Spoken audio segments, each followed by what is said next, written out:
Egaa sagantaa qorannaa macaafa qulqulluu kenna jimaata sa'aatii 4tti eegalu jalqabu kenna. Hundi keessanuu baga argamtanii Waaqayyo eebba isiniif haa ta'u. Qorannaa macaafa qulqulluu kenna kaadhaa Yohaannis boqonnaa 2 ta'uu isaa beeksifneeti. Akkasumaan gara sagantichaa ceenaa. Duraan dursa paasterii kadhannaadhaan itti nu seensisa.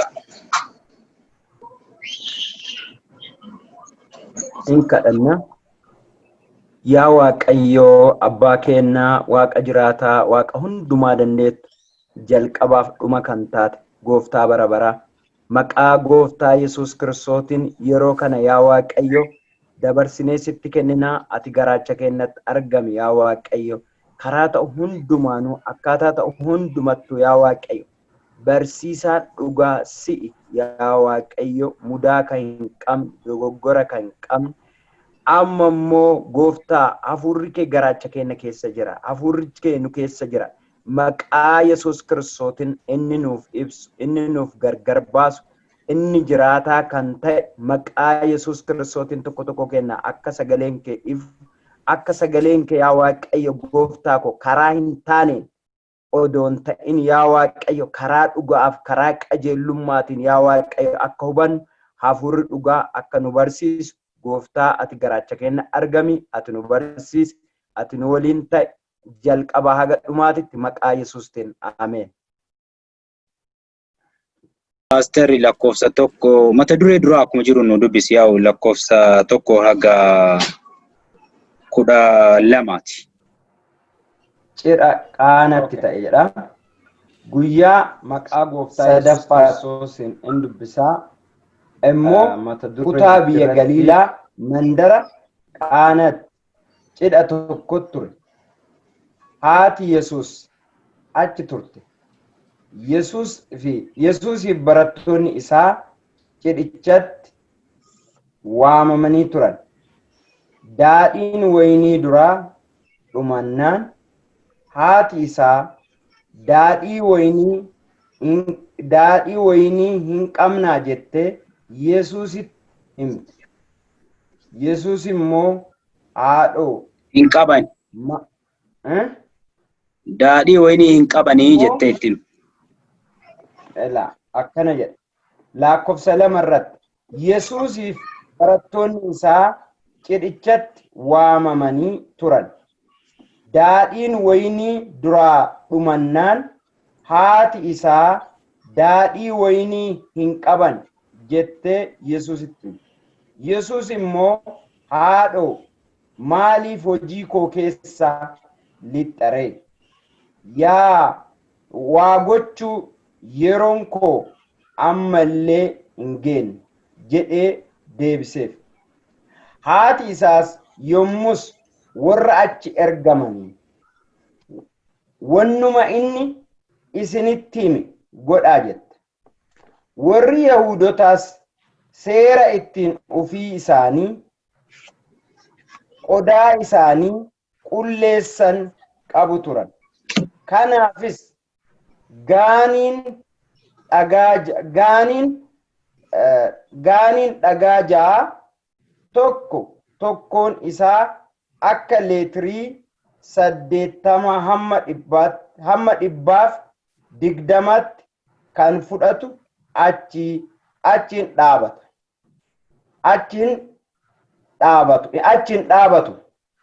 achiin dhaabatu. Yesuus yommus jaraan bishaan gaanota kanatti guutaa jedhe. Kanaaf isaan hamma afaaniitti guutan. Kana booddee Yesuus buusaatii cidhichaa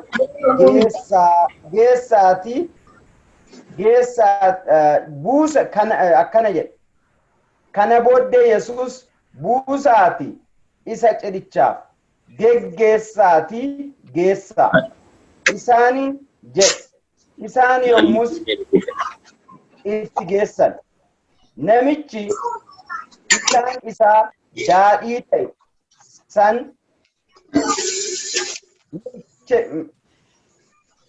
mi'eeffatee ilaala. Daadhichi eessaa akka ba'e warra bishaan guure santu beeka malee namichi hin beeku. Yommus dhirsi misirroo ofitti waamee silaallee akka amala biyya kanaatti namni hundinuu daadhii wayinii isaa gaarii dura kennee erga keessummoonni quufanii daadhii isaa laafaa fida. Ati garuu daadhii isa gaarii hamma ammaatti keessaa ittiin jedhe. Yesus milikkita argisiise. Hundumaa keessaa isa jalqabaa kan Qaanaa Galiilaa hojjete. Ulfinna isaa mul'ise. Barattoonni isaa ittuma isaatti amananii jedhe. Kana booddee Yesus haadha isaa, obboloota isaaf barattoota isaa wajjin gara mandara Qifirnahoomitti gadi bu'e. Garuu guyyaa baay'ee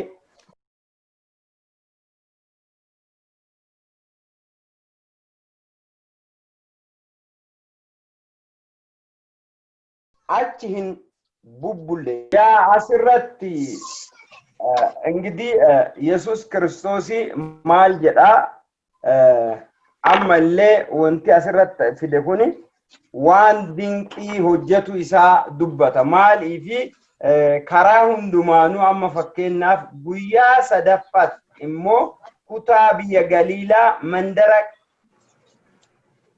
ቃናት ይራ መንደረ ቃናት ጭዳ ቶኮ ቱሬ እና asirrat maal bata walumaa galatti haati isaa amma wanti ta'e cidhatu ture. Cidha kanarratti maaltu ture yaa'u wanti dhuddoon kun dhumate jecha inni isaan yoo san amma maal jedhanii waaman asirratti sii deebisa Bible study irra.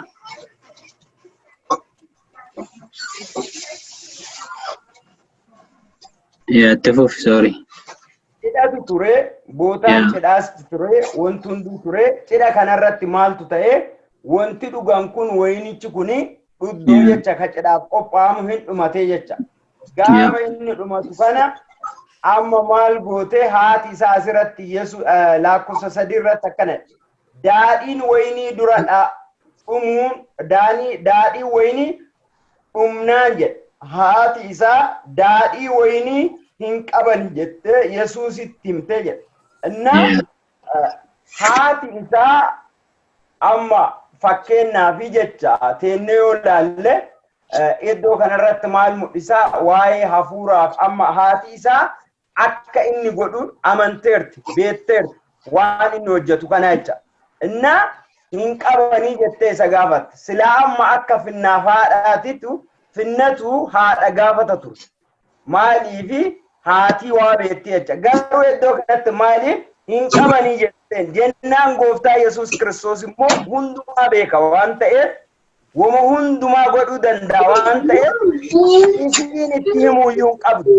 Argitee? Isiin amma hin qabanii jettee itti himu. Garuu hin geessee itti ta'u hingene waan ta'uuf jiru hundumaa inni beekaa jechuudha. Immoo asirratti maal jedhaa? Iddoo kanatti teennee yoo ilaalte maaltu ta'e jaraan dhaqaa jedhe. Gaanii baay'ina qaba.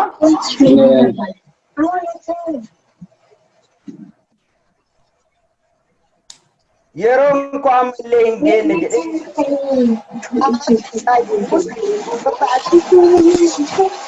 wannuma inni isinitti himu godhaa jetteeni jedhe. Maal akka inni isinitti himu wama inni godhaa jedhe godhaa jetteeni. Maaliifi haati tuniyyuu akka inni danda'u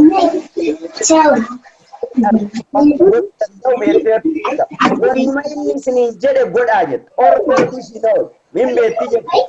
Maal jedhe akka illee hin jenne gaanuma fidaa bishaan itti guutaa jedhe.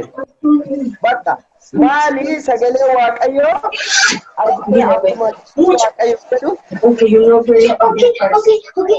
gaanota fidaa bishaan itti guutaa. Kuni maalidha? Amantii mul'isa iddoo kanatti. Kabira ammoo maalidha? Inni jechi isaa akka hojjetu jecha. Gaanota fidaa bishaan itti guutaa jedheen. Achiin booda maali? Guutanii jedhaan namichi maal godheedha bishaan kana? Namichi keessaa naqanii fi yoo kennanii fi namichi akka walitti jirre hin beekaa jecha. Sun waaqayyo dhugaatii argisiisa. Innaa kana beeku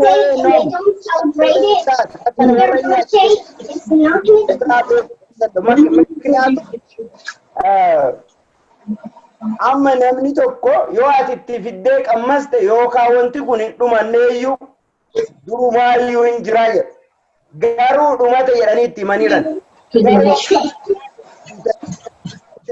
Gaafa isaan fuutanii fiddanii inni waan hojjetu hojjeteera. Achirra mul'iseera.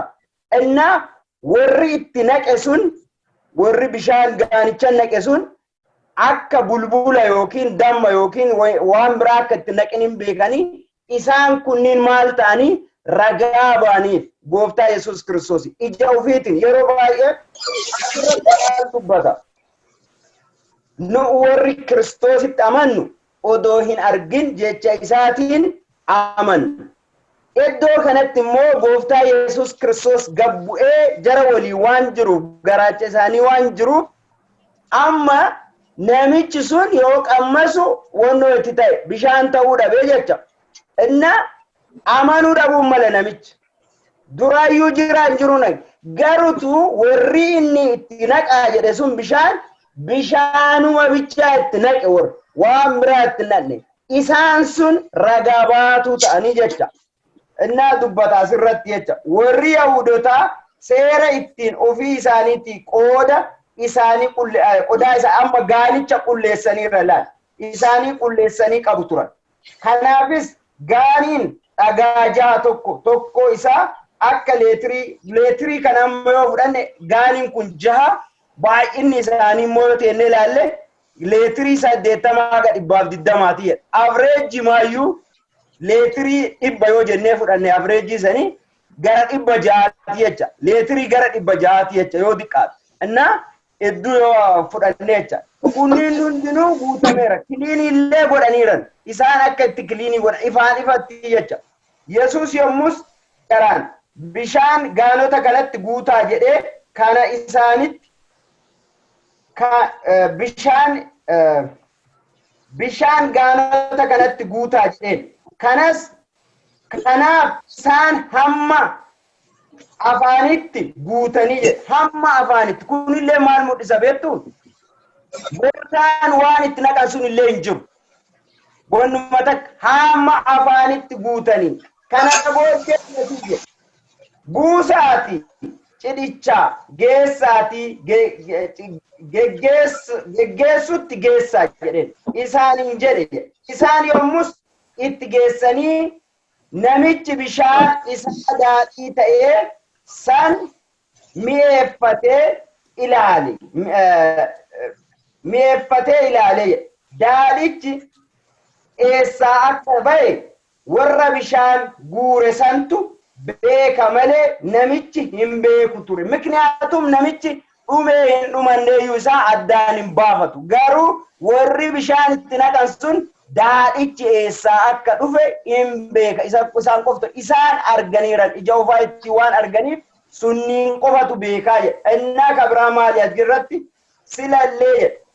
Ammallee kan nama ajaa'ibsiisu yoo teettanii ilaaltanii daadhii kana yoo naqanii ka gubbaa ka danfaa keessummaa kennan ka dubbaa qaraaroo wanni qaariboo jala hafaacha gara dhumaatitti.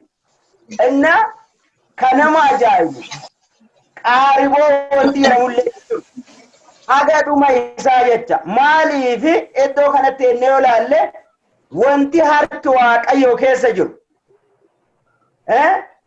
ka gubbaa ka jedhamu hin jiru, ka jalaa ka jedhamu hin jiru, difdifni ka jedhamu hin jiru, ka gubbaa mataa irree kan jiru. Hafuur wanti Waaqayyoo keessa jiraannaan marti isaatu qixxeera. Asirratti maal jedha? Silaallee jedha akka amala biyya kaaniititti namoonni hundinuu daadhii wayinii isa gaarii dura kennanii jedha. Mataa dura aflanyaa isa jedhamu san kennanii jedha. Daadhii wayinii isa gaarii dura kennan. Ergasii erga keessummoonni dhufanii daadhii isaa laafaa fidaa. Ati garuu daadhii isaa gaarii hamma ammaatti keessee ittiin jedhan. Hamma amma wama takka jijjiiramni hin jiru. Kama duraa sanii jecha maal jechuu barbaade asirratti wanta inni godhe amma wanti namni godhu ka guyyaa duraa jira, ka guyyaa lammataa maal paawariin isaa maal akka ta'u beekna. Wanta inni hojjete immoo ka jalqabaallee ka dhumaallee tokko maa jecha asirratti akkas dubbata. Yesuus jedhe milikkita argisiise hundumaa keessaa isa jalqabaa kana Qaanaa Galiilaatti hojjete. Ulfinna isaa mul'ise. Barattoonni isaas ittuma isaatti amananii jedha. Maaliif arganiiran kaan argitee isaa gaarichaa dhaabanii waan guutaniif ittuma amanaa deemanii jecha ittuma cimaa deemu. Achiin booda mar kana booddee Yesuus haadha isaa, obboloota isaa, barattoota isaa wajjin gara mandara Qifiroonomitti gadi bu'e. Garuu guyyaa baay'ee achi hin bubbullee jedha. Amma maal asirratti haatillee barattoonni illee maal jedha kana booddee Yesuus haadha isaa, obboloowwan isaa, barattoota isaa wajjin jarri hundinuu garaagarummaan qaban. Bakka iddoo sanitti martinuu barattoonni illee kama isaati. Obboleeyyan illee amma nu yeroo baay'ee maal godhu addaan qoodan. Haadha, abbaa, obboleettii jenna akka fooniiti jecha. Garuu Kiristoos maal ta'e akka Waaqaa waan ta'eef haadhas, obboleessas, barattoos hunduma isaa waliin tokkummaan gadi bu'anii gara iddoo kanaatitti achillee hin bubbullee jedha. Bakka inni maaliif yeroo baay'ee nu bootama tokko deemna. Wangeelaaf yoo waamamne bakkema tokko deemna. Inni bakkee kanallee maali jara waliinis as dhufee achitti illee yeroo hin fudhanne. Maaliif hin bubbullee ka'ee deemaa jecha hujii itti kennameera. Wanti isa dhaabu daarii itti godhu tokko illee hin jiru jecha. Kanuma jechuu barbaadan asirratti. Innaa gara keenya yoo finne jecha dubbii kana amma gara keenyatti hiikkanna. Faayinaalii gara ofii keenyaatti yoo hiikkannu asirratti maali haateellee haa taatu kabiraallee haa ta'u waan Waaqayyo hojjete keessatti amma iddoo kanatti poozishinii isaa haati haadha jedhaa haa deemu malee akka inni waa danda'u, akka inni waa hojjetu, akka inni immoo argite waa godhuu danda'u haati isaa isaan isa gaafatte. Innaa dhumate jette. Kanaafi inni immoo deebiseefi maal jedhe yeroon kiyya hin geenye jedhe. Maaliifi yeroo isaatitti waan godhu ati itti himteefi miti ka godhu. Amma iddoo kana yoo ta'e ilaalle maali? Namni si dhiyaatu wayii wanti akkanaa jalaa ta'e amma biyya lafaa keessa yoo ta'ennu leesse tasfaa yoo na dhiyaate waa wayii an godhu yoo ka danda'u taate namni biraa nama biraa dhume sagantaa irraa dhumatu wanti wayii yoo jedhe tasfaa'een dhufe wanti akkanaa jedhe yeroon hin geenne jedhe. Maaliifi hin beeka yeroon itti barbaachise maali? Gaaniidhaan kunniin agarsiis dhiqaman. Wanti hundinuu agarsiis qulqullaa'ama. Waan hin qulqulloomne irratti inni yeroo san ittiin daru gaanii isaanii dhiqanii akka seera isaaniitti jedha. Waan dhiqamuu male, waan baasuu male baasanii achirraa yeroo isaaniitti waan godhu yeroon kiyya hin geenne jennaan maal jedheen jetteen deebitee waan inni isiniin jedhu godhaa jette. gaanii qulqulleessu jalqaban. Mikniyaatum maaliif qulqulleessa beektu? Irshoo waa balleessiti. Yoo jalaa dibdibni wayii waa balleessaa jecha. Kanallee dhiqanii kiliirii godhanii jecha. Ulfinna isaa mul'isuuf. Nullee waan irshoo ta'e irratti mitiyaadha. Waan duwwaa irratti hin guutama jennee amannee jiraatudha. Waan makaan qabne jecha. Achiin booda yeroon hin geenne yeroo kana keessa agarsiis gaanii qulqulleessanii gaanii dhiqanii maal godhanii jecha. Achirraallee gallitee eega qulqulleessaniin booda akka ragaatitti waan ta'u kana jecha. Akkuma isin dura deemaa lubootatti mul'isaa jedhame yoo waan hojjetaa ture waan godhe ture. Akkuma san maal godhe ammallee asirratti akkuma ragaatitti warra isa waliin jiran barattoota isaatiin maal godhe warra godhu malee bishaan guutaa haga funyaanii guutaa fidaa. Ka dhuge sun wanti inni irraa beeku hin jiru. Yookaan kama kalee ta'a yookaan kama dheengaddaa ta'a. Garutu yoo testii godhe maali akka isa ta'e beeka. Inni garuu hin beeku. Kun dharamoo dhugaa. Warri godhan sun immoo hin beekanii jecha. Yoo si waliin jiraatan waan ta'u kana hin beekanii jecha. Kabiraa maal asirratti? Wujii hafuuraa warruma hafuuratti beeka. Warri biraa beekuu hin danda'u. Hiikuu hin danda'u. Kanaaf yoo ati waa'ee hafuuraatiin guutamteetti gargariin akka nama machaayeetis ilaala. Gargariin akka nama biraatis ilaala. Kanaaf namichi sun wanta irraa beeku waan arge waan isa tuqe waan argineef just wanti inni beeku hin jiru. Itti naqameetuma ta'a jedha inni amma akka isaati. Garuu warri beeku warri jala deemaa argaara. Isaan sun deemanii dhumarratti maal amantiin isaanii hin cimeef waan argan irratti waan practice goosisee jecha. Kanuma jechuu barbaada tasfaayee. Eebbifamii galatoomii akkamishaa ibsitee jirta. Fayyisaa miyuutii irraaf kaasi.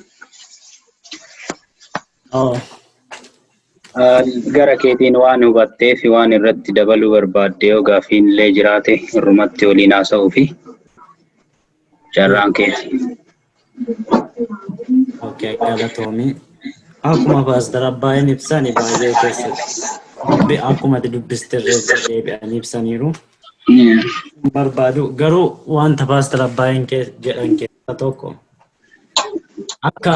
akka namummaatti jedhani haadhatu ilma gorsa malee finna akkuma jedhani haadhatu seera akka seera namummaa namaatti jechuudha. Ilma gorsa malee ilmatu haadha gaafatee hojjeta malee haati ilma gaafattee hojjechuu hin dandeessu. Maaliif ilma ishiiti waan ta'eef finna ishiiti waan ta'eef akka seera namummaatti jechuudha.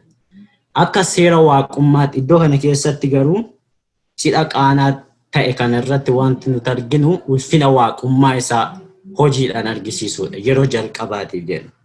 2:11 irratti milikkita argisiise hundumaa keessaa isa jalqabaa kana qaanaa Galiilaatti hojjetee ulfina isaa mul'isee bartoonni isaas ittumaa isatti amananii jedha. Iddoo kana keessatti jechuudha. Yeroo jalqabaa fi ulfinni isaa mul'achuu ulfinni waaqummaa isaa aangoo waaqummaa isaa kan biyya lafaa dhufee fi mul'achuu isaa argina. Waaqa ta'e otoo jiru akka namaatti nama gidduu dhaabbate. Iddoo kanatti ulfina waaqummaa fi ulfina namummaa argina. Ulfina Yesus Kiristoos nama guutuudha waaqa guutuudha jedhame. Yesus Kiristoos jechuudha waaqa guutuu nama guutuudha. Kanaaf nama ta'uu isaatiin gidduu namaa jira. Akka namaatti cidha irratti dhiyaatee jira. Nama ta'ee jechuudha.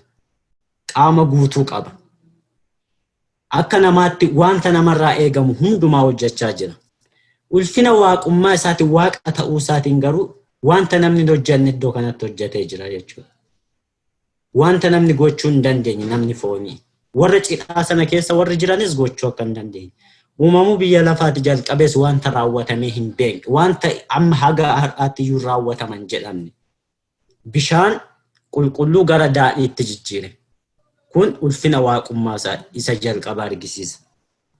Kanaaf guutummaan tokko haga 12 irra kan jiru kuni ulfina waaqummaa isaa hojiidhaan yeroo argisiisudha. tokkoon isaa liite bishaan kana bishaan kun bishaan qulqulluudha. Bishaan qulqulluu garuu daadhii itti jijjiirame. Daadhiin inni itti jijjiire kunis immoo wanti nuti arginu. Daadhii isa torbee lama daadhii yeroo naqamu akkuma beekamu torbee lama turaa wantoota barbaachisu ulaagaa barbaachisu qaba. Yeroo namni hojjetu jechuudha. Inni garuu sa'aatii sanatti hojjete isa dura harki namaa hojjetee ulaagaa hundumaa guutamee hojjetamee lafa kaa'amee cidha hundumaatti dhiyaate hojjetee sekendii tokko keessatti jecha tokkichaan irratti dubbatee hojjetee isa namni hojjete sana caalee argame. Namoonni argan sunis immoo namoonni achi cidhicha jiran sunis immoo hojii kana hin argine. Ijaan hin argine garuu dhamdhamanii ka'anii akkamitti daadhiin wayinii dhumarraa daadhii wayinii adda ta'e mi'aawaa ta'e nuuf fidde. Daadhiin kuni isa jalqabaarra caalaa jedha. Hojii isaa otoo hin argin Yesus Kiristoos akka hojjete otoo hin argin wanta godhame otoo hin argin dhamdhamanii ilaalanii adda ta'uusaa kan Waaqayyo kan namaarra caaluusaa argani. Kanaaf hojiin Waaqayyo namni hojjetu hojjechuu hin danda'a. Caalchisee hojjechuu hin danda'a. Milikkita namni hin hojjennes hojjetee agarsiisuu hin danda'a. Waan hundumaa gochuu kan danda'u as keessatti Waaqayyo akka ta'e hubanna.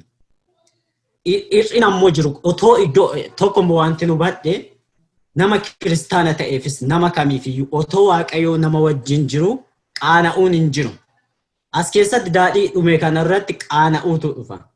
Cidha sana keessatti. Waaqayyo garuu gidduu sana jira. Waaqayyo otoo achi jiru qaaniin hin jiru. Leeyyoon hin jiru. Hanqinni hin jiru. Hanqinni hin jiru. Guutee daadhii sana guutuu qodaa jiru hundumaa guutee jedha. Hir'uun hin jiru. Qodaa jarri qopheeffatan hundumaa guutee amma guutuu ta'etti jedha. Asirraa yeroo dubbisnu arguu dandeessu. Hundumaa guutee itti geessaa namootaaf qodaa jedhee ajajee. Kanaaf otoo Waaqayyo nu wajjin jiru, otoo Waaqayyo nu gidduu jiru, hir'uun argannu. Hir'uun nurratti dhufu, hanqina hin arginu, hin qaanofnu jechuudha. Kanan as keessatti hubadhee ulfina waaqummaa isaa argisiisa bakki kuni. Galatooma kanuman jechuu barbaada.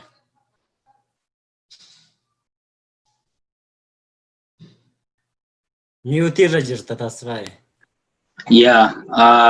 Okay. Isin lachuu ibsitaniirtanii wanti ani itti dabale yoo jiraate illee maalidha innis tokkoffaa jalqabumarraa yoo ilaallu bakkeen itti lama. So jalqabarraa yoo ilaalle guyyaa sadaffaattiidha. Guyyaan guyyaa sadaffaati. Yeroo baay'ee guyyaa kana maaliif lakkoofsaan nutti himanii maaliif barbaachise? Guyyaa sadaffaa, guyyaa lammaffaa, guyyaa whatever guyyaa minaamin jedhaati lakkoofsa guyyaa kana maaliif asirratti irra deddeebi'aa nutti himuun barbaachise? Maa calmadhanii guyyaa tokkumaan jenne. Argitanii yeroo baay'ee wangeelota hundumaa irratti yeroo baay'ee guyyaa sadaffaa, sa'aatii gara jaaffaa, sa'aatii gara salgaffaa jedhaanu kaayame. Wanti kana kaayaniifi tokkoffaa seenaa miti wanti kun. It's not a story jechuun oduu duriiti miti. Oduun durii yoo himamu bara wayii jedhamee himamu malee guyyaan kaayamee lakkoofsi sa'aatii kaayameeti miti. Bara durii akkana ta'ee maal ta'ee jedha odeessani. Kuni oduu duriiti miti. It's a different dubbiin nu dubbifataarru dubbiin nu walii wajjin qorachaa jirru kuni oduu durii yookaan seenaa yookaan fikshinii oduu hin taane wanta dhugumaan ta'eeru wayiiti. Dhugumaan ta'eeru wanti kun. Yookaan irraa haa barannu jedhanii fakkeenya wayii nutti himaan jiran wannuma dhugumaan ta'e waan ta'eef wantichi ta'e sun ammoo yeroo itti ta'e qaba, guyyaa itti ta'e qaba, bakka itti ta'e qaba. Bakki maqaan ni himama, yeroon ni himama, sa'aatiin ni himama. Maqichi wanti event, the name of the event, maqichi sagantichaallee ni himama. Maqichi sagantichaa maal jedhama? Cidha jedhamamti. So, sun akkasitti ta'ee otoo jiru namoota asitti waamaman keessaa tokko Yesuus, tokko haadha isaati, inni kun immoo bartoota isaati. Wanti asirratti jara sadiin kana maqaa dha'ee keessattuu dubbii jidduu Kiristoosiitiif haadha isaa gidduutti deddeebite tana wanti irra deddeebi'ee asitti nutti himuu barbaadu maal isinitti fakkaata? Wanta hadha waldaan baay'een akka xaa'ooti yookaan idolatry yookaan bakka Maariyaam hadha buusanii Maariyaamin achi kaayanii ittiin waaqeffannaa adeemsisan kana achi as laalee waan argaaruuf Yesuus Kiristoos dursee irraa of nu eeggachiisaadha barsiisuudhaan. Wanni lafa geggeessa isaa lafa nuu kaayara. Bartoonni achi jirti argaa jirti waan haati isaa ittiin dubbattee fi deebii inni deebisee fi erga inni itti deebiseen booda waan isiin isa odoo hin taane isaaniin jette. Hadha silaa waldaan baay'een yaa Maariyaam ati ilma kee nuu kadhadhanii ol ka'anii osii waaman no odoo lubbuun jiraatte jechuudha. No deemaa isa dhaggeeffadhaa. Ija keessan isarra kaayadhaa. Kadhannaan keenya isa bira malee deebiin ka gaafattan isa ka deebii isinii kennu isa. Anaa miti jettee silaatti dubbattee hin jirtu isiin lubbuun. Nama waan taateef darbiteerti. Dubartii eebbifamtuudha. Dubartii ayyaanni Waaqayyoo irratti dhangalaafameedha. Dubartii seenaa namaa keessatti dubartii taatee wanta guddaadhaan macaafni qulqulluun uumama hundumaa akka hewaan haadha uumama hundumaa jedheeti kakuu moofaa keessatti waamu haadha uumama hundumaa isa haaraa dhalatee jedheeti Maariyaamin as kaa'e kana yaanni keenya isii irra kakkaayannu maali? Gooftaa irra kakkaayannu maali? Addaan baafamee akka taa'uuf nutti dubbatee kana jechuudha. Asitti maal jedharee wanta tokko asitti duratti yoo dubbifnu macaafa afaan Oromoo kan loqoda arsiillee ilaalee Ingiliffallee dubbisee Amaariffallee dubbisee jecha sirreeffamaatu jira as keessa. Loqoda arsii yoo ilaalu aayyi jedheeni. Aayyi jechuun yaa maqaatti ijoolleen haadhaan waamtu. Akka maam jedhan kana jechuudha. Ama Oromiffaa loqoda isa guddicha oriijinaalii isa yoo ilaalu aayyoo jedhamoo haadhoo jedheen. Ingiliffaa fi Amaariffarratti anchi seet jedha malee eteete innaate minen jedhu seet jedhaan seet. Ingiliffarratti illee woman jedhaan. Oromiffarratti illee yookaan dubartiin nana jechuu turre ture qajeelchee maaliif kun jedhame waan jedhuuftu biraadha. Achitti isiin waa'ee haadhummaatii miti. Waa'ee dubartummaati. Yeroo Kiristoosiin dura dhaabbannee gaafii keenya Kiristoositti dhiyeeffannu kadhannaaf Waaqayyo keenya gooftaa keenya dura dhaqnu nuti eenyu akka taane inni eenyuun akka ta'e inni Waaqa nuti nama akka taane maqaan dhayamee lafa taa'uu qaba beekuu qabna addaan baafannee.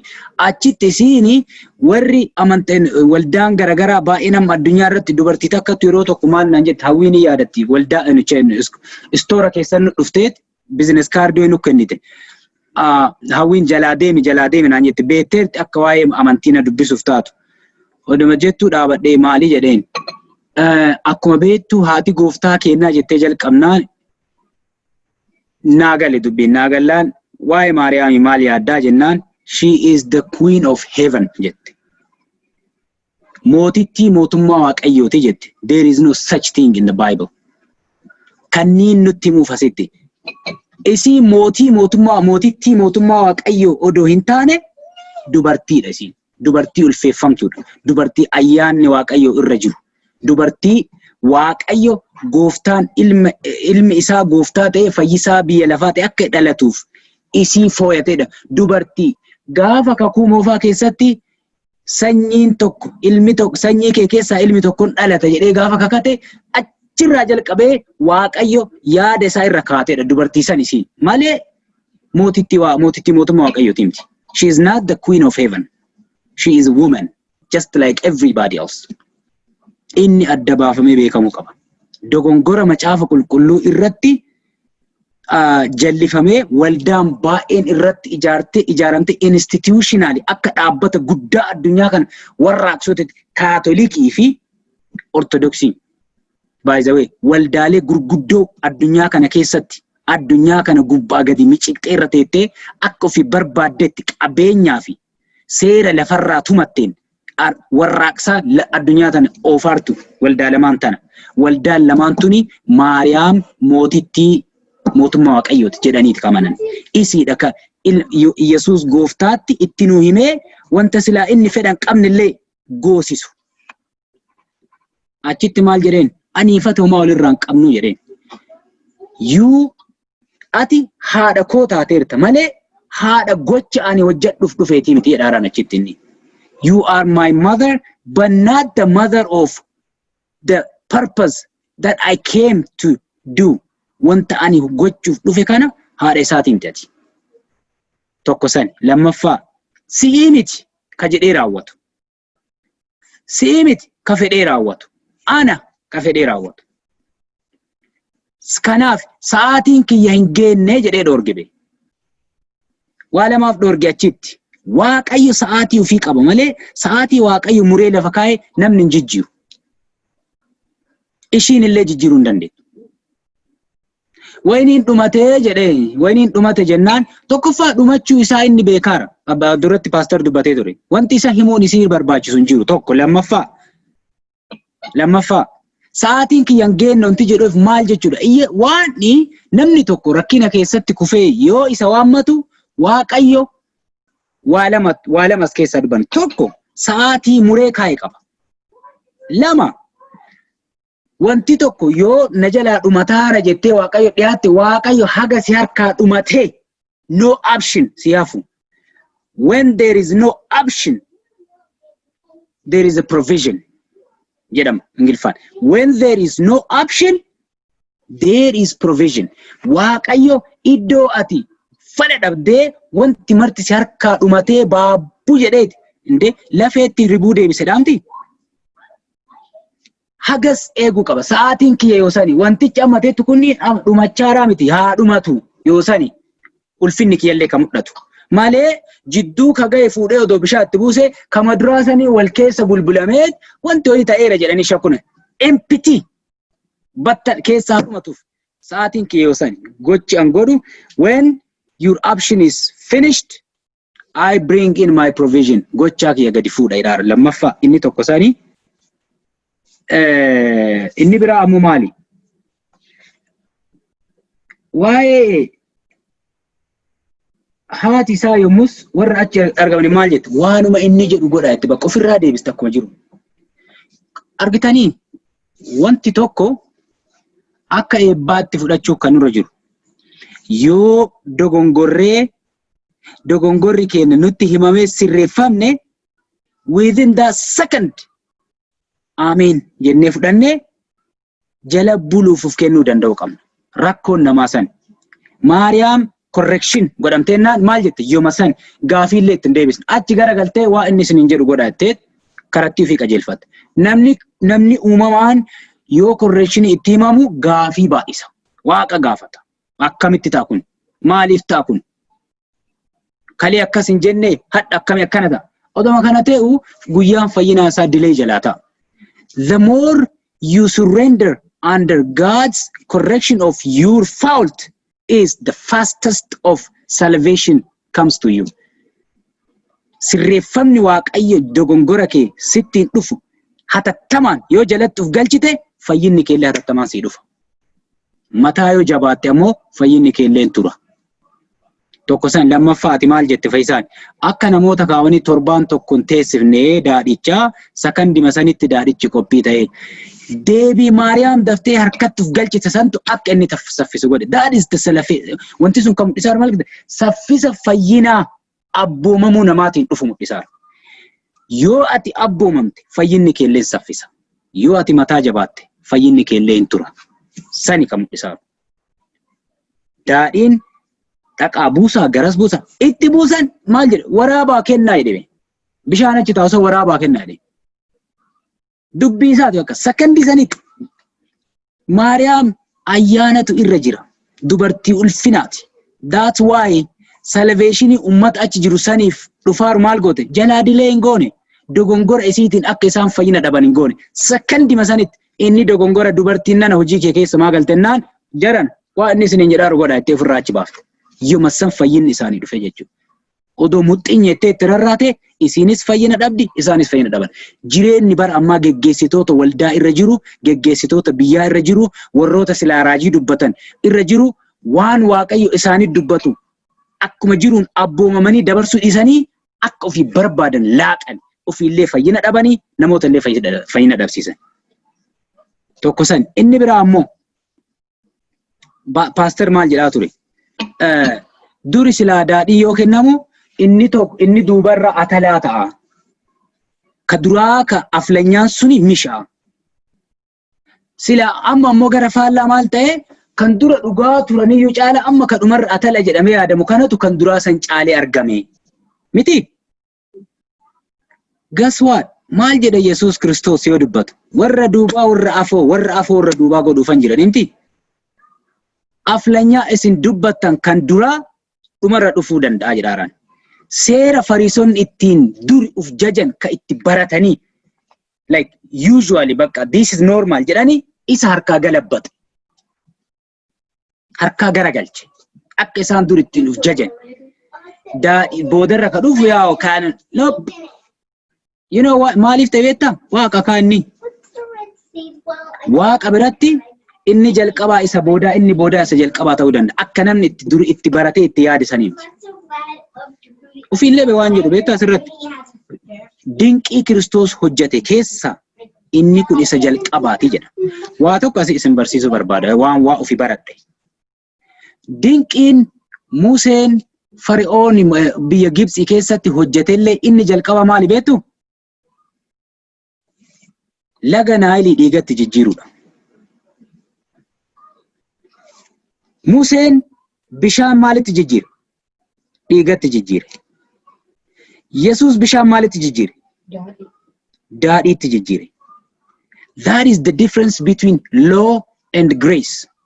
Garaagarummaa ayyaanaa fi seera gidduu jiru. Seerri wanta jiru wanta harkaa qabnu kana abaarsatti si harkaa jijjiira. Ayyaanni wanta si harkaa qabu kana maalitti godha? Eebbatti si jijjiira. In dhudda. In fact maal jedhachi beektaa? Daadhiin indoombe abboota firdii boqonnaa 9:13 natti fakkaata. 13 irratti waan jedhu beektaa? Wayiniini waaqaa fi nama gammachiisuudhaaf kan fayyadu. Wayiniin. Dhadhaan ejersaatii fi wayiniini waliin deeman yeroo baay'ee. Dhadhaan ejersaa fi wayiniin namaa fi waaqa gammachiisuuf kan jiran. Dhadhaan ejersaa aarsaa iddoo aarsaa Waaqayyoo irratti kan hojjetu.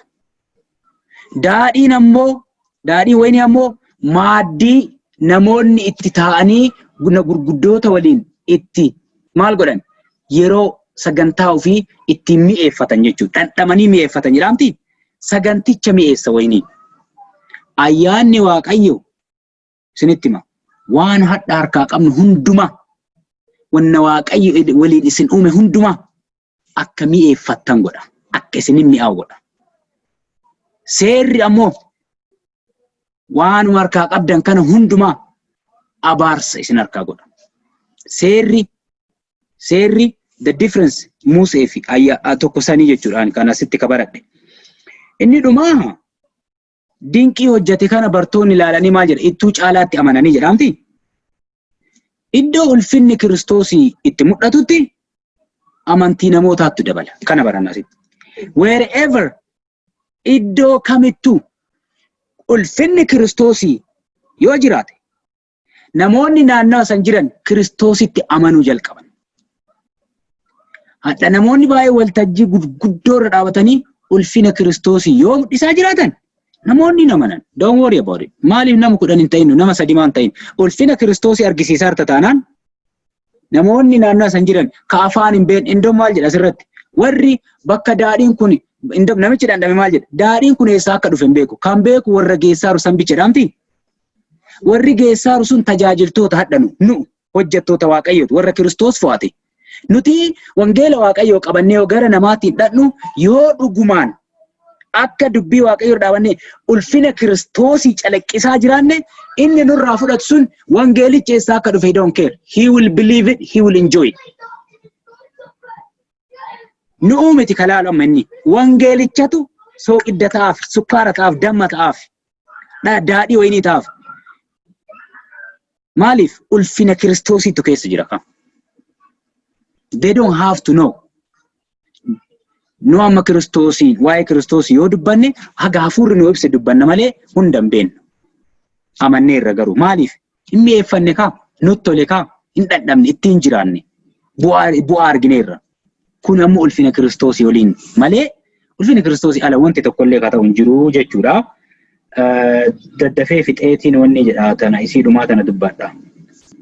Dhuma irratti maal jedha? Kana booddee Yesuus haadha isaa, obboloota isaatii fi bartoota isaa wajjin gara mandara Qifirnaahomitti gadi bu'ee garuu jedha guyyaa baay'ee achiin bubbullee jedha. Kun ammoo kan mul'isu Yesuus waaqarraa gara lafaa dhufee baay'een turre. Ulfina waan hojjetee deebi'ee deemee jechuudha. Qifirnaahom akka biyya lafaatti achitti kan nutti mul'atu. Qaanaan ammoo akka iddoo ulfina isaa inni irraa bu'ee waa hunda daadhii isaa, dhiiga isaa, xoofoo isaatti qopheessee bartoota isaatti argisiisee namoota nyaachisee qabatee gara biyya lafaa dhufeeti jechuudha. Achiin bubbullee jedha. Biyya lafaa irrallee akka dhufe Kiristoos waan hojjetee waan godhee raawwatee deeme malee as hin teenne. Iddoo jireenyaa isaan godhanne. Kana baradhaan asirraa. Qifirnaahom gadi bu'ee garuu achiin bubbullee jedha. Gara biyya lafaan dhufe garuu as hin bubbulle Kiristoos. Waan hojjeteeti iddoo ulfinaa isaatti deebi'ee jechuudha. Kanumaa galatooma. Ofirraa miyuutirraa of kaasaa isin lachuu abbaayatillee. Eebbifamee. Ameen. Yaa waan ati jalqaba jette keessatti yeroo isaan Maariyaamii waa'ee sanaa bal'iftee dubbatte. Instituushinii garaagaraa waldaan garaagaraa kanarratti ijaaramtee dogoggorri jiru kana jettee adda baastee dubbatte. Waa'ee maqaa ishee iddoo tokkotti haadho jedha. Iddoo tokkotti Ingiliffaa jedha. Jettee yeroo dubbattu akkati jettee sirruma. Yeroo tokko jechuun haadho jedhuyyuu jechuudha. Haadha jedhanii waamuu otoo hin taane haadho yeroo jedhanii waamani ani nama tokko amma fakkeenyaaf siistariizoo ta'e namuma arge haadho jedhee waamuu nan danda'a. Akka kuni akkas fakkaata iyyuu malee haadha ofiitiin jedhanii waamani. Yerra sirreeffama gaarii kun amma. Isadha achi keessatti haadhaatti otoo hin taane akka dubartiiti jette. Tiksi jala jiru Maatiyos 2:48 irraa waa'ee haati koo eenyu, obboloonni koo eenyu. Obboloonni koo warra dubbii sagalee Waaqayyootti amananii itti jiraatanidha. Obboloonni koos isaanii. Haati kee fi iddoo kanatti bartoonni dhufanii otoo inni barsiisaa jiranii haati kee fi obboloonni kee haala jiru ba'amu. Otoo inni barsiisaa jiru sagalee mootummaa Waaqayyoo jechuudha. Haati kee fi Maariyaamii fi obboloonni kee haala jiru. Haati koo obboloonni koo eenyudha. Warra dhaladheedha akka foonitti. Isaan warra waaqarraa dhalatanii hafuuraan lammaffaa dhalatanii. Obboloonni koo haati koo isaanii jedhee gaaffii short wanti kan ta'e deebiseef jechuudha. Maatiyos 48 irratti. Isumatti bal'istee ibsite sagalee kanarraa argee akka dhugaa ta'e mirkaneessuuf hin jedhe galatoo. Yes, galatoo.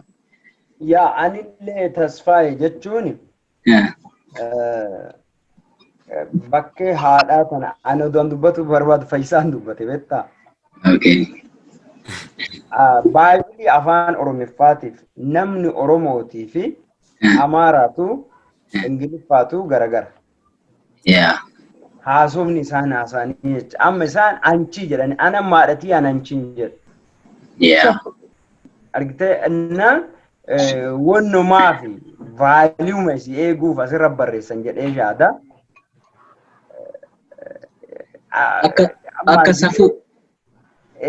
Akka safuu saba tokkooti deema. Akkasii yaada. Kanaaf macaafa qorannaa Amaariffa illee fuudhee ilaale beektaa?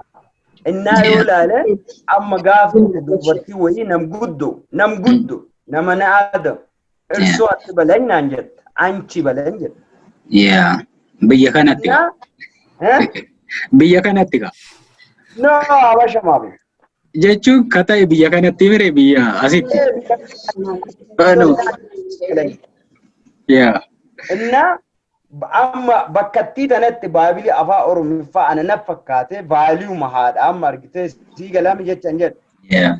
Akkasi barreessa akkuma ammaati jette argitee waa hundaa qabna. San kabira immoo taa'ee jalqabdee turte anillee jaampii godhee lixe. Yeah. Guyyaa dubbattee turte guyyaa sadaffaa kana yoo taa'ee ilaalu. Yeah. Guyyaa sadaffaa as keessatti wanti dubbate Yeah. ulfinna waaqayyooti. Yeah. Waa'ee ulfinna waaqayyooti guyyaa sadaffaa kanallee irra tuxxeertaatillee amma ulfinni waaqayyoo kun ka argameen dubbiin kun deemee du'ee du'aa ka'u gooftaa Yesuus Kiristoos illee of keessa galchaa deema. Isaan nu ibsaa jecha. Ulfinna argame miti? Yaa kan nama jechuu barbaadan Raabu'eel. Bakka anillee kanuma jedha. Okay. Hawwiitu gaafii na gaafataara. Maaliif guyyaa lammaffaa guyyaa sadaffaa jedhanii jettee na gaafatti? Guyyaa tokkoffaa guyyaa lammaffaa. Maaltu ta'e? Ajis kiiruma akka ta'u. Maaltu ta'eedha? Guyyaa sadaffaati waan jedheefi? Guyyaa sadaffaati waan jedhuuf. Okay.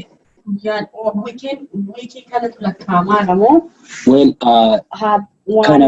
kan ammasii deebisuu fi duubatti boqonnaa tokkorra illee jira jedhe. Guyyaa tokkoffaa guyyaa lammaffaadhaa ture achirratti. Isarraa akkatti fufe kun. 13 irraa kaaseeti haga 22 dubbisaa maqaa Yesuus Kiristoosiitiin.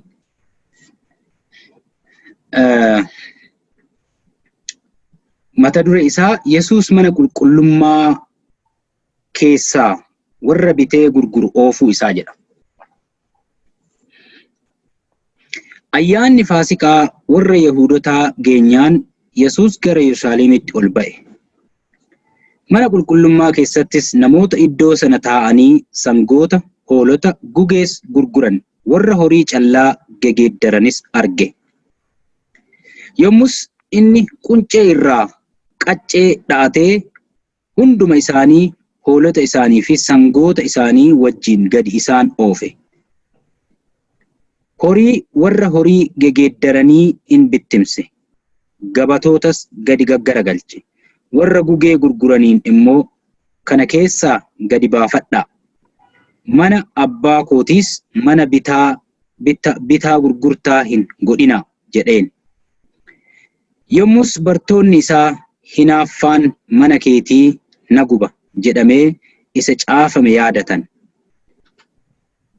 Kana irratti Yihuudoonni waan ittiin kana gochuu dandeessu mul'isuudhaaf milikkita maalii nu argisiifta jedhanii isa gaafatan. Yommus Yesuus deebisee mana qulqullummaa kana jigsaa ani immoo guyyaa 3tti deebisee isa nan dhaaba isaaniin jedhe. Yihuudoonni immoo mana qulqullummaa kana ijaaruun isaa waggaa 46 fudhate. Ati immoo guyyaa 3 keessatti deebiftee isa dhaabdaaree jedhanii gaafatan. Yesuus garuu waa'ee mana qulqullummaa yommuu dubbate waa'ee dhagna ofii isaa dubbachuu isaati. Kanaaf bartoonni isaa erga inni du'aa ka'e booddee waa'ee isa kanaaf dubbachuu isaa yaadatan waan macaafni jedhe dubbii Yesuus dubbates in amananii jedha. Lakkoofsa 13 irraa deebinee ilaallu. Egaa ayyaanni Faasikaa kun maal akka ta'e atiin boqonnaa darbirratti ilaalleerraa wanti isa diiteelii keessa dubbadhuuf hin jiru. Garuu asitti wanti ayyaana Faasikaatti erkadhee dubbadhu maali? Guyyichi sun yoo ga'u, guyyichi ayyaana Faasikaa sun yoo ga'u, Yesuus Kiristoos gara Yerusaalem ol ba'ee achitti mana qulqullummaa keessattis namoota iddoo sana taa'anii bittaaf gurgurtaa adeemsisan in argee jechuudha. Kanarratti inni maal godhee wanta isaan bitaa gurguraa san harkaa gadi yaaseeti mana abbaa kootiis mana bitaa gurgurtaa hin godhinaa jedhe. Well, asirratti tokkoffaa manni koo mana sagadaati jedha, mana kadhataati malee mana bitaa gurgurtaati miti jedha iddoo biraatti. Manni koo mana kadhataati jedha. Bitaa gurgurtaan inni jedhu kuni waa'ee hafuuraallee yoo dubbatu Isaayyaas 40 irra dhadhee yoo laalle fayyisaan deebi'aa irraa qo'e. Isaayyaas 40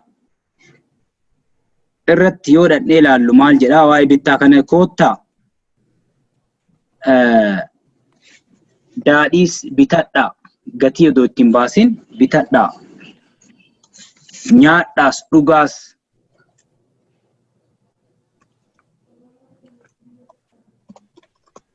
jedha achirratti.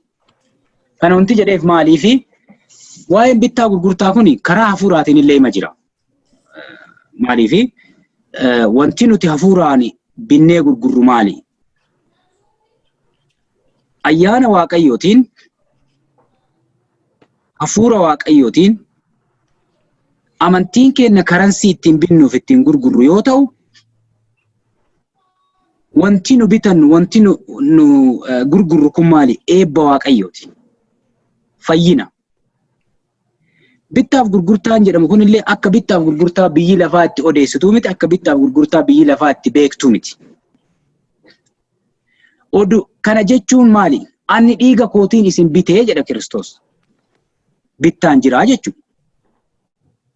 Okay? Isinii dabarsitanii foon keessanitti of gurgurtanii jedha. Gurgurtaan jiraa jechuudha. There is something we call spiritually selling yourself and buying yourself. Maal jedha? Purchase of God. I purchased you with my blood. Yoo jedhu gatii dhiiga isaatiin nu bite. Gatiin dhiiga isaa sun ammoo nu biratti maaliin argama? Gatiin dhiiga isaa sun nu biratti amantiidhaan argama. Karansiin nuuf kenname, karansiin nu harka keenya kaayame kan gatiin dhiiga Kiristoos itti nurratti baafame sun ittiin nu biratti abbaa qabeenyaa ittiin taanu amantiidha, which is called faith. Amma waa'ee bittaaf gurgurtaa biyya lafaa kanarra yoo dhufnu mana qulqullummaa kana keessatti dhuguma achi keessa ta'anii dhuguma horii, re'oota, gugee fa gurguraatuma turan. Kun yooma dhugaan ta'aa ture jechuudha. Basically, literally yookaan not spiritually waan hafuuraatiin ammas akka dubbataa jiru. Waa'ee dhugamaan ijaan argamu ima gurgurataa turan achi keessa ta'anii.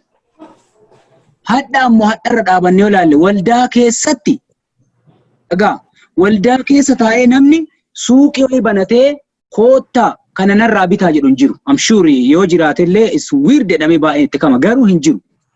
Waldaa wayii dhaabbanattee waldaan jira, waldaa maqaa isaatti moggaaftee achi keessatti shunkurtii re'ee amma kun amma suuqii roobaa fadhattee foon bitadha maal jettu kana waldaa kiristaanaa dhattee hin bittu san. Fooniin kun amma hafuuraan garuu waldaan kiristaanaa ammallee gurgurtaaf bittaa akka bara Yesuus Kiristoos itti mana qulqullummaa isaa san qulqulleessee keessa galtee jirti. Maaltu gurguramaree achi keessatti amma? Dhiiga Kiristoos jedhaa zayitii gurguran.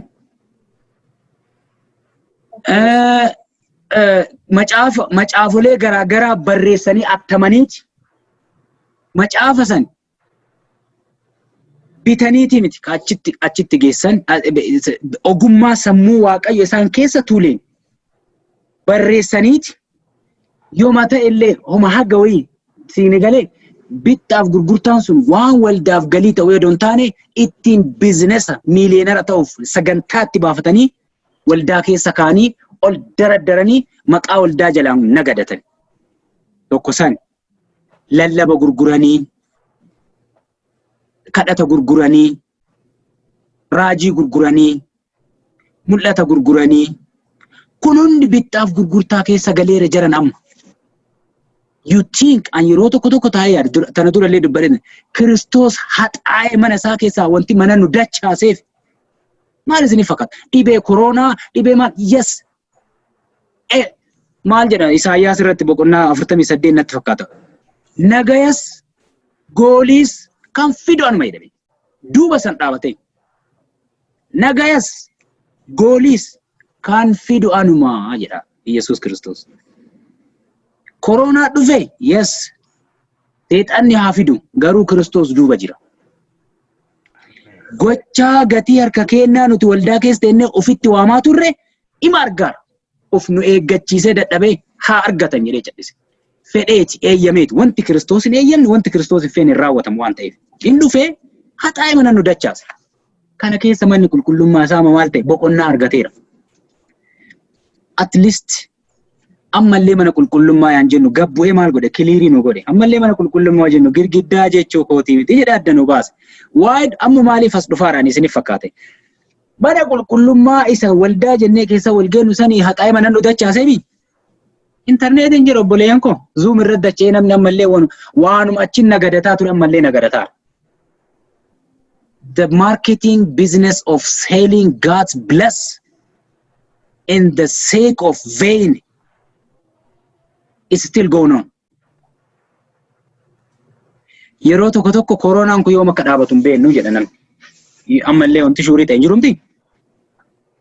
Gin koronaallee ta'ee abaarsallee ta'ee wanti kamiyyuu kan xaxxedhe hundee isaarraa hiddaan gogu gaafa ati hojii waaqayyoo hojii foonii keessaa adda foote bicha. Kennaa ayyaana waaqayyoo wangeela waaqayyoo hafuura waaqayyoo hojii fooniirraa adda footee dhimma ulfina Kiristoosiif duwwaa irratti hojjechuu qabde that day they will come and announce. International TV irratti gadi baanii dhibeen kun dhumni isaa hadha jedhanii isinitti himan. Maaliif isuma kaleessa yoo dhibeen dhufu achi taa'ee argaarutu hadha immoo gaafa wanta inni sirraa eegu ati goote hidda san duuba dhaabatee hidda isaa akka maqasiin kutuutitti qarxa godheeti lafa isa buusa. Warri kalee confused taatee dhaabbata meedikaalii dhaabbata saayinsii maalii jedhan waggoota meeqaaf addunyaan isaan jajaa turte waan wallaaltummaatti gayyaatee maal goote akkuma baratte ammallee maal goote beektu ogummaa ofiitiin of jajuu gaddachaate. Garuu Yesuus Kiristoos isaanirraa miti yaadni isaa nurra malee. Isaanuma dura nawraachoo kibraachoo jedha macaafni qulqulluun. Salphinni isaanii ulfina isaanii jedhame. Isaan salphina isaanii argan ulfinatti lakkatan. Nu ammoo ulfina jedha ugaasan baadhannee arginee dadhabnee arginetu ulfina isaasan salphina waliin maknee deemaarraan. Kanaafi mana qulqullummaa isaa in qulleessa jedha. Manni sagadaa koo manni qulqullummaa koo mana kadhataati jedhee. Dhumarratti waan jedhee isinii dubbisee isii jedhee fixa. Maal jedhe? Yehudonni mana milikkita jedhanii. This is the sign. Yeroo baay'ee Fariisonni, Saduuqonni namni biyya lafa hundinuu warri Kiristoositti amannee mallee dhalee maal jedhu milikkita barbaadan. They want some sign. Nuti amantiin deemnaa biyyi lafaa immoo milikkita barbaadde. Milikkita innaa maal jedhe mana qulqullummaa kana hadha diigaati guyyaa 3 keessa deebisee ijaarannaa mana qulqullummaa waggaa 46 fudhate guyyaa 3 keessa ijaara jettaa jedhanii. Isaanitti himaan jiru macaafni qulqulluun asitti garuu mistira san nutti maara nutti maal jedhe Yesuus Kiristoos waa'ee dhagna ofii dubbataaraa. Kana jechuun maal jechuu isaa Kiristoos beektu hadha isin dura dhaabbadhee jallina isin hojjettan kana irratti isin waamee ragaa isin irratti ba'a. Isin ammoo kana na dhoorgitanii diddanii itti deemuu yaaltanii kun ammoo du'a natti fida na ajjeesa garuu guyyaa 3 booda deebi'een ka'a jedhaara inni karaa biraatiin. Kanayyuu bartoonni isaa yoo hubatan gaafa inni du'a akka hubatan. Hadhallee nu obboloota koo jallina garaagaraa karaa cheerchi gurguddootiin biyya lafaa kanaaf abaarsa ta'aru afoo dhaabannee dubbachuu hin dandeenya. Garuu guyyaa 3 sanii lafaa kaanaa yaada jedhu gaafii keessa galchinee sodaanna. Guyyaa 3 jechuun guyyaa 3 kaataa miti. Duuti sittiin dhufan kun du'a akkamii akka ta'e waliin beektu hin sodaatta. Amantiin kan kee laafaa waan ta'eef. Garuu Kiristoos maal jedhu koottaan ajjeesaa garuu an akka isin mana Waaqayyoo abaarsaaf gootan isinitti dhiisu jedhaaran. Hadha silaanu Kiristoos bakka buune manni qulqullummaa Waaqayyoo abaarsaaf akka hin taane ittiin dhiifnu jennee afoo dhaabachuu qabna. Yoo dhufanii nu ajjeesanillee gama mana miila Kiristoos jala akka folloqinne ol kaanu beekuu qabna. Kana yoo hin beekne beektu gaafa achi ol kaane akkuma barattoota Kiristoosi gaafa inni sadii ka'ee amanan isaanillee. Kana jechuu barbaada eebbifama. Tasfaayee hundumaa dubbatteerta. Okay. Asirratti argitee reef mata duree guyyaa sadaffaallee jettu dakanatti illee gaffidee himeera. Yeah. Maal akka taatee jecha isillee explain godheera. Ayyaanni Faasikaa amma maali guyyaa kana inni maali ayyaanni Faasikaa warra Yahudotaa geenyaan Yesuus gara Yerusaalemitti ol ba'ee jedhama. Yeah. Ayyaanni Faasikaa geenna amma maal achi ta'ee waan achi ta'ee argee jecha wanti achi ta'e kun maali ati sirriitti explain gooteerta warri gabaa gurguratanii jecha warri qotiyyoo wantoota gargaraa achi keessa gurguratanii jecha. Inna achirratti maal godhee wannoo hojjatee qaccee hojjatee achi keessaa isaan ari'ee jira. Miti? Qacceen sun waa inni rukutuu wayii natti fakkaata. Akka alangee. Qacceen kama qotiyyoo na warri qotiyyoo qaccee horii qacceen oofta ulee jecha. Bakka qaccee inna qaccee dhaatee jedha. Hunduma isaanii hoolota isaaniif angoota sangoota isaaniillee wajjin gadi isaan oofee jedha. Warri horii geeddaranis in bittinneeffamanii jedha. Na warri horii walii geeddaranillee yeroo baay'ee beektaa yookaan horii fa'aa walii geeddartaa sunillee gabaama wanta walii geeddaree kana kanaani jecha.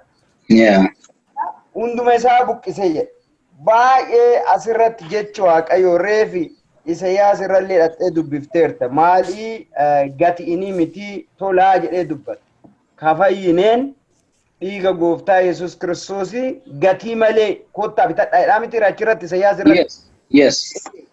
Gatii malee ka'edha kuni gatii malee odoo gatiin baasin fayyineerran. Eega odoo gatiin baasin fayyine fayyinna kana ka dabarsinu nullee odoo gatii hin baafne jecha odoo gatii hin fudhanne fayyina kana ka biraatitti labsinaa jecha. Inna Waaqayyoo wantoota baay'ee dhoofteertaati.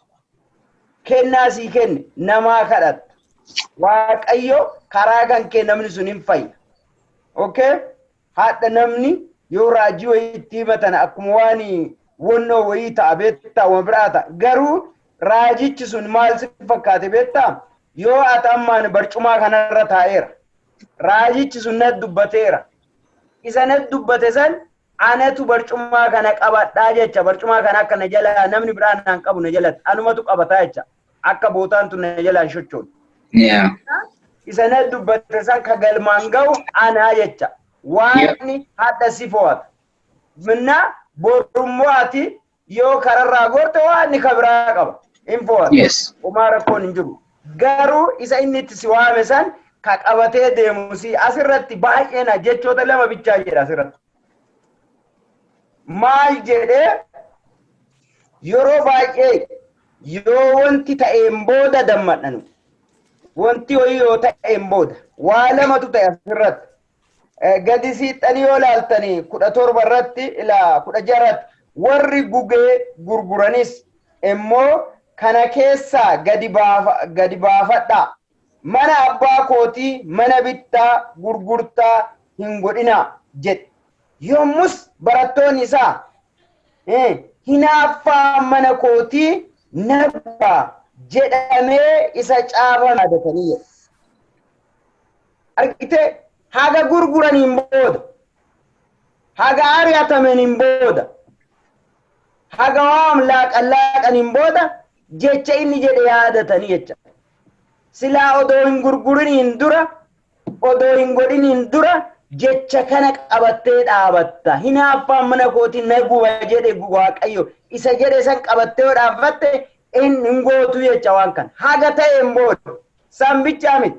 Kalixe gara gadaanutti illee waa'ee dhagna isaa guyyaa sadaffaa guyyaa 46 fixe manni kun ijaaranii inni guyyaa 3tti diigee ijaara jedhee gadi dhufee immoo asirratti illee maal jedha lakkoofsa 22 kanaaf jedha barattoonni isaa erga inni du'e ka'een booddee look it eega inni du'e ka'een booddee isa yaadatan waan macaafni jedhe dubbii Yesuus dubbate in amananii jedhe eega inni du'een booda ammallee waan inni jedhe maaliif waa'ee guyyaa 3 kana diigee guyyaa 3 kana ijaara jedhe kana jechuun immoo explain godhe Yesuus garuu waa'ee mana qulqullummaa yommuu dubbate waa'ee dhagna ofii isa dubbachuu isaati jedha isa kana diigee isa kana ijaaran kana ammallee kanallee maal jedha eega inni du'ee du'aa ka'een booda yaadatan ni amananii jecha yeroo lachuu isaa erga ta'een booda yaadatan jechuudha. Erga ta'een booda kanaaf hadha anaaf isini warri sagalee kana dhageenye eega wantichi ta'aa ture bee sagalee Waaqayyoo keessatti bee gooftaan kana dubbateera odoon ta'an eega dhageenye gara hojiitti hiiku. Yes. Gaafsan waan gara keenya dhufu san bee dubbateera hin jennu beektaa ceeneerra malee. Yes. Yaa kanaaf antanuma lamaan jedha maaliif explain goota. Freezy taate ammallee qoyme.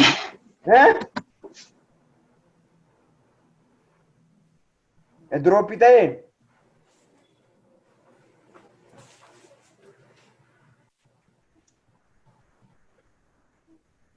Kuni maan nu barsiisaa firrisaa malee hin firrifaminaa jechuu isaati. Yep.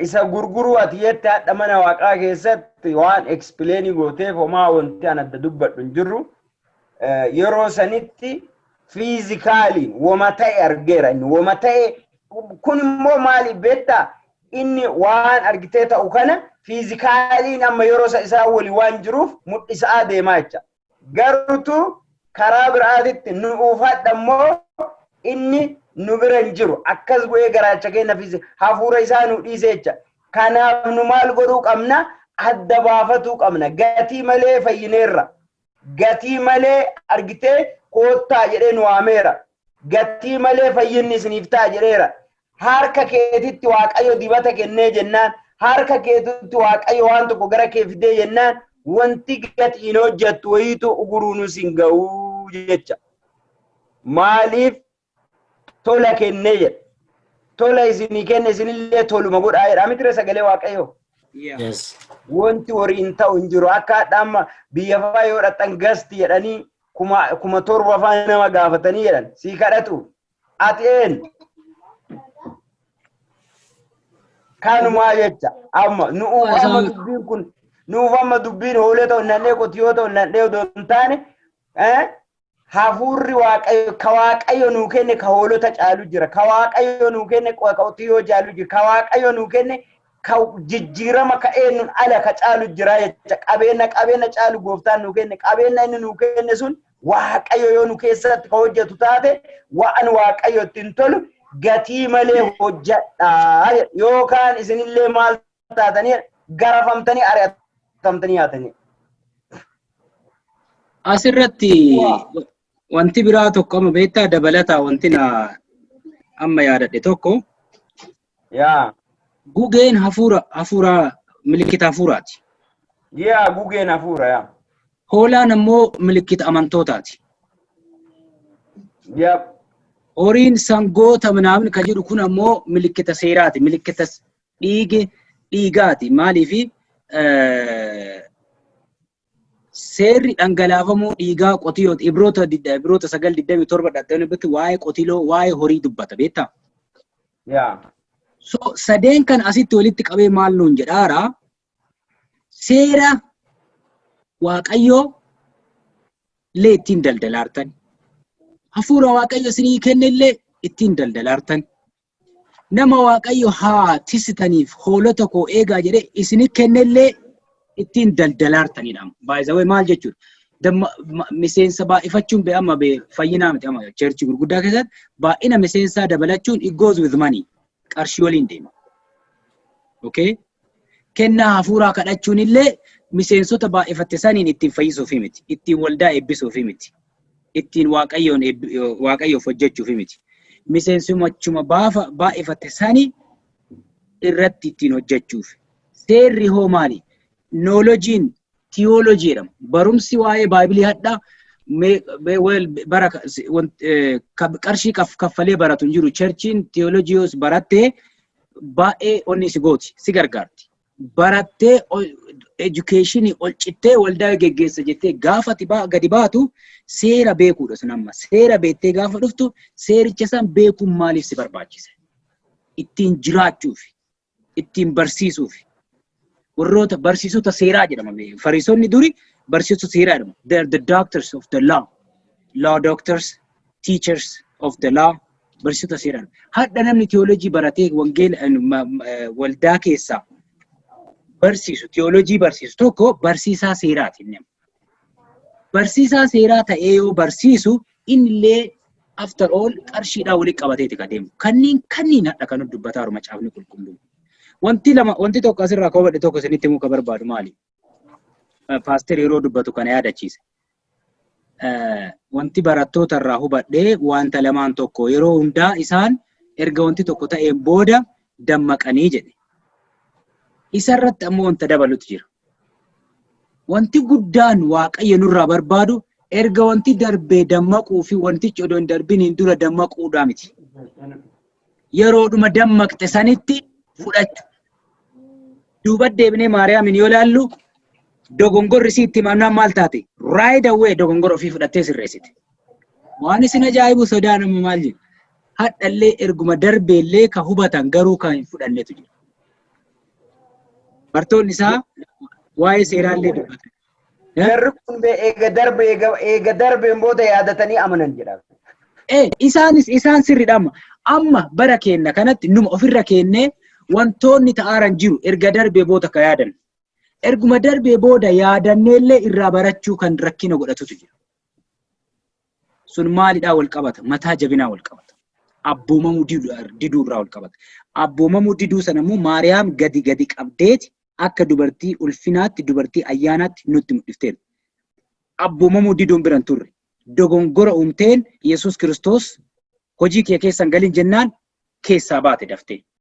Hadha Kiristoos hojii koo keessan galinaa jedheeni hadhallee ka cadhisanii mata jabinaa ittuma deemaa jiru. Sanniiniif rakkoon dhumaa bada. Wanti an jedhu kanuma asirratti yoo wanti dabaltan hin jiraanne isii dhumaa dubbisneefidha. Okay. Keessatti wanta itti dabalu xiqqoo jechuudha.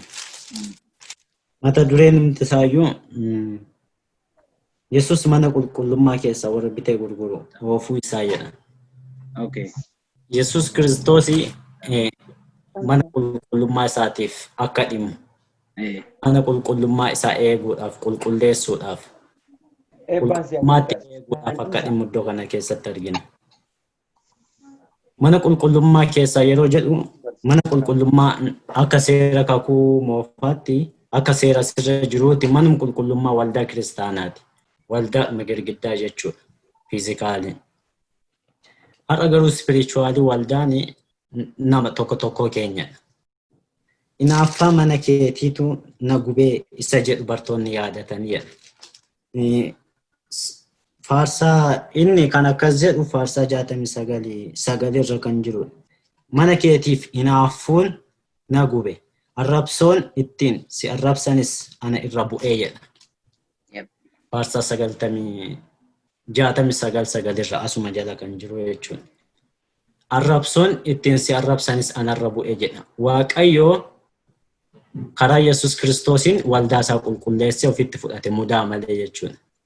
Yesuus Kiristoosii waldaan kiristaanaa akka dhimmitee qullooftee gara waaqaatti dhiyaattuuf gara biyya lafaa dhufee aarsaa kanfalee gatii namni baasuu hin dandeenye baasee qulqullummaa gara waaqayyootti nu dhiyeesse. Namni mana waaqayyo balleessu waaqayyo isa balleessa jedha Qorontoos 3:6. Manni qulqullummaa iddoo kanatti hafuuraanii jechuudha. Waldaa jedhee fudhatee jira. Namni mana qulqullummaa balleessu Waaqayyo isa balleessa jedha. Nuyi jechuudha mataa keenya keessatti dubbachaa jira iddoo kanatti Qorontos 3:16. Kanaaf iddoo amma dubbatte keessatti waldaa isaa keessaa bittaaf gurgurtaa isa ta'e kana qulleessee gadi baasee. Har'allee tokko keenya nuti mataan keenya waldaa kiristaanaa waan taaneef Yesus Kristos akka nuuf dhimmee gara Waaqaatti nu dhiyeessu. Nu qulqulleessa jechuudha. Yes. Kana nu badhas keessatti. Eebbifame. Jechuudha. Achumarratti fayyisaa mata duree isa dhumaa lakkoofsa 23 hanga 25 nu dubbisiite achumarra dubbadha. 23 hanga 25 irra kan jiru akkas jedha. Yaa 25 irra dhumata amtire? 25 marra dhumata. Yes. Bakka. Yeroo inni ayyaana Faasikaaf Yerusaalem turetti namoonni baay'een milikkita inni godhe arganii isatti hin amanan. Inni garuu namoota hundumaa gaarii godhee waan beekuuf amanee isaanitti of hin dhiifne. Inni ofii isaatii garaa namaa keessa kan jiru waan beekuuf waan biraa dhufee waa'ee nama tokko isatti himuu hin barbaachifne jedha. Okay, irra dubbadha jechuudha. Okay. Mata dureen humti isaayyuu as keessatti wanta dubbatu qaba. Yesus garaa namoota hundumaa beekuu isaa jedha. Yeroo hundumaa jedha. Wantoota tokko namni iddoo kana keessatti wanta gufuutti ta'u. Ammallee firiizii. Yaa kan keelle akkas ta'aa jira. Inni jira lakshaallo fayyisaan jira. Imuutii gochuu dandeessu inni. Imuutii gochuu dandeessu. Okiyyamu. Firiizii ta'aa jira jedhe. Yaa haasa'e gaa. Tasfaayin dhaabbatee jira. Okay. Ani ittan fufaa. Yaa. Iddoo kana keessatti garaa namoota hundumaa akka beeku Waaqa ta'e hafuuraan waan arguu fi lafa hundumaatti waan argamuuf iddoo hundumaatti waan argamuuf yaada nama hundumaa waan beekuuf wanti nuti hubannu keessa namaa isa namni qoree hin beekne yaada namni qoree hin beekne Qorontos 2:16 kan jedhu namni yaada namaa beekuu hin danda'u jedha. Waaqayyo yoo ta'e malee namni garuu hafuura qulqulluutiin yaada namaa gadi fageessee beekuu hin danda'a jedha. Hafuura qulqulluutiin yoo ta'e malee namni yaada namaa beekuu hin jiru jedha. Yaada garaa namaa kan uume Waaqayyo kan beekus Waaqayyo malee namni yaada namaa keessa galee beekuu hin danda'u. Hagamillee yoo beeke waan beeku wayillee itti fakkaachuu danda'a. Garuu yoo beekeyyuu wayirra dhaabbateetu iddoo tokkorra dhaabbatee haga tokko kan saatiin tilmaamee beeka malee garaa namaa beekuu hin danda'u. Yaada namaa beekuu hin danda'u namni dhuunfaan tokko. Ogummaa ittiin yaada namaa garaa namaa keessa waan jiru beekuu hin qabu. Kanas keessatti dubbachuu barbaadu. Waaqayyo garuu waan hundumaa yeroo tokkotti al tokkotti beekuu hin danda'a. Guutummaa wanta jiru hundumaa miikiroo sekendii keessatti waan hundumaa beekuu danda'a. Namni garuu beekuu hin danda'u. Kan mannaa galee galatooma jechuun barbaada.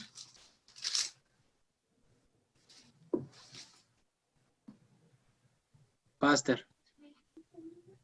Yaa asirratti maal jedhaa yeroo inni ayyaana Faasikaatiif Yerusaalemin turetti namoonni baay'een milikkita inni godhe arganii isatti hin amanan. Inni garuu namoota hundumaa gaarii godhee waan beekuuf amanee isaanitti of hin dhiifne. Inni ofii isaatii garaa namaa keessa kan jiru waan beekuuf kan biraa dhufee waa'ee nama tokkoo isatti himuu hin barbaachifne. Amma maal jedha? Amma ingidii inni kun Waaqaa jecha. Waan waan garaa kee keessa jiru hundumaa beeka. Ammalajii yookaan ka ati jetteen hin amanu. Kanaaf sagalee Waaqayyoo illee nama jaaladhaa malee hin amaninaa. Bakka maaliifi waan namicha keessa jiru Waaqa bichatu beeka. Kaanuf hin beekne caalaa Waaqni ana beekaa jecha. Miti? Yaa innaa kanaafi maal jedha asirratti isaan garuu jedha yeroo garigarii amma nu maal jennaa akkuma reefi Qorontos irratti illee fayyisaan jedhe yeroo garigarii nu amala ebaluu beennaa jenna. Baay'ee garuu isaan waan inni hojjetu beekaniiran. Nama hin dinqu? Milikkitoota inni hojjete hundumaa isaan hin beekanii. Inna argitee asirratti maal yeroo inni ayyaana Faasikaa Yerusaalemiin turetti namoonni baay'een milikkitoota inni godhe arganii isatti hin amananii, arganii itti amananii jedha. Inna inni garuu namoota hundumaa gaarii godhe waan beekuuf amma argitee isatu nu beeka malee nu waa isatti amanna malee argitee si gala jechaan jedha. Ila inni nu beeka waan maal akka ta'an kanaaf nu isatti hin amannaa jecha. Kabiraan immoo maali nu namatti hin amannu Waaqatti hin amanna nama immoo hin jaalannaa jecha. Waliigallee asirratti. Waaqatti maaliif amantaati? Waaqni si hundumaa kee waan kan kee waan inni beekuuf isa itti amantu. Namatti hin amantu. Nama hin jaalattu. Waliigalleerraa? Waan inni nu beekuuf keessa keenya maalummaa keenya hundumaa waan inni beekuuf isa hin aman. Amma inni jara kana maal milikkitoota isaa hundumaa waan inni hojjete hundumaa arganii amananii jedha. Argitee? Garuu haadha anaaf ati waan inni hojjete takka illee argine fiizikaalii jecha. Kanaaf sagalee Waaqayyoo warri jedha. Odoo hin argin amanan isaan sun qulqullootaa jedha. Anaaf isin hin jedhamu. Argaartu? Kanaaf nu isatti hin amanna. Inni garuu waan garaa keenya keessa jiru hundumaa waan beekuuf argitee maal akka nu goonu hundumaa waan beekuuf nu ullee akkuma san immoo isatti amanna malee kabiraatitti akka amanna. Maaliifi ka garaa Fayyisaa keessa jiru ani beekuu hin danda'u Waaqabicha beeka. Yaada Fayyisaa keessa jiru ani beekuu hin danda'u Fayyisaabicha beeka. Garuu yaada anaaf Fayyisaa keessa jiru Waaqayyo hin beeka. Garuu isa anaaf Fayyisaa beeku kana isa neutraalii nu ta'e kana anaaf Fayyisaa illee ittiin amana.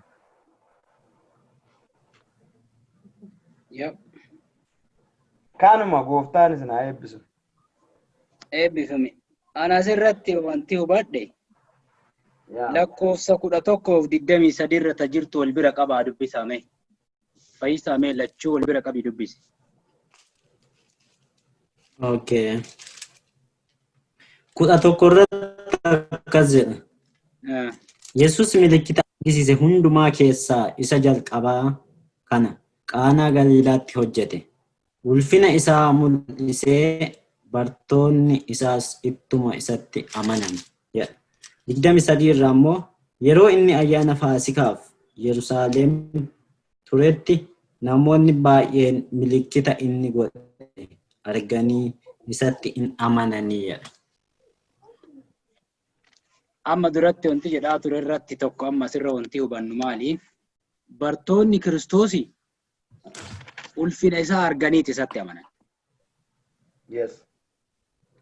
Namoonni kuwwani milikkita inni argisiise ilaalanii itti amanan. Hadhallee amantoonni Kiristoosii ulfina isaatiin isatti amanan. Biyyi lafaa milikkita isaatiin isatti amantii jechuudha. Argitanii garaagarummaa? Waan kana jedheeftu jira. Waan kana jedheeftu jira. dinqiin hojjetamu tokko milikkita wanta dhokataa Waaqayyo ifatti argisiisudha. Dinqiin hojjetamu tokko milikkita wanta dhokataa Waaqayyo argisiisudha. Mee akkasuma neegaa yeroo tokko baneeti akkana jedha laali. Ingiliffaan barreeffadheen. Miracles are designed. Dinqiin tokko design ta'ee macaafa qulqulluu irrattis ta'ee jireenya lafarratti arginu kanarratti mirakilii hojjetamu tokko kaayyoon isaa maali yoo jedhame miracles are designed for the sacred seals of God's doctrine. So Christ did not begin to work any until he began to preach the doctrine.